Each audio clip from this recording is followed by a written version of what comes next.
As disagreements over the nutrition title threaten to derail the Farm Bill in the House, experts meet at the National Food Policy Conference to discuss what nutrition priorities could mean for the future of ag policy. RFD-TV's Sarah Mock has more.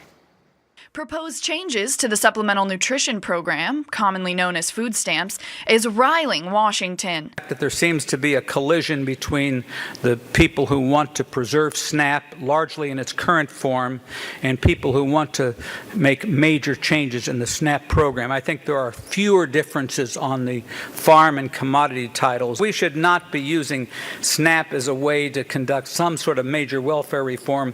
The SNAP program accounts for nearly 80% of the Farm Bill budget, costing around $71 billion in 2016. But experts say a lack of focus on good nutrition, both inside the program and out, is what's really costing taxpayers. Obesity is in fact going up. The fastest growing part of the federal budget, by far and away, is healthcare costs. Medicare and Medicaid costs, along with interest on the national debt, and it looks like the defense budget, are driving about 90% of the budget of the United States of America. That the relationship between diet, nutrition, health, and agriculture have been four stovepiped industries, none of which have kind of worked together. Diseases driving up costs are largely chronic and often diet-related, including type 2 diabetes, cardiovascular disease, and some forms of cancer. With the Bipartisan Policy Center, Glickman recently led a study recommending sugar-sweetened beverages be removed from the SNAP program, just as tobacco and alcohol are, for health reasons. Not just the foodies that are interested in all of this, that the food industry and agriculture is too important just to be left to people in the food industry and agriculture, because everybody eats.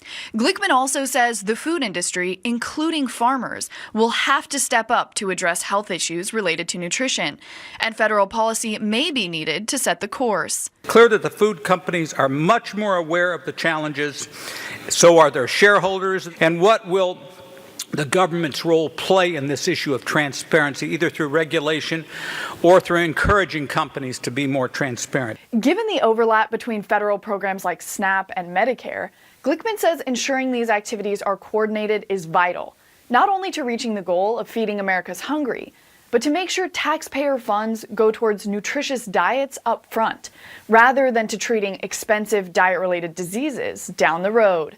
For RFD-TV, I'm Sarah Mock in Washington.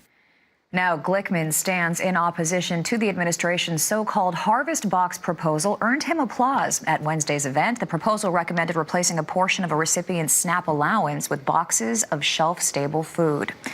The cost of custom farm work is expected to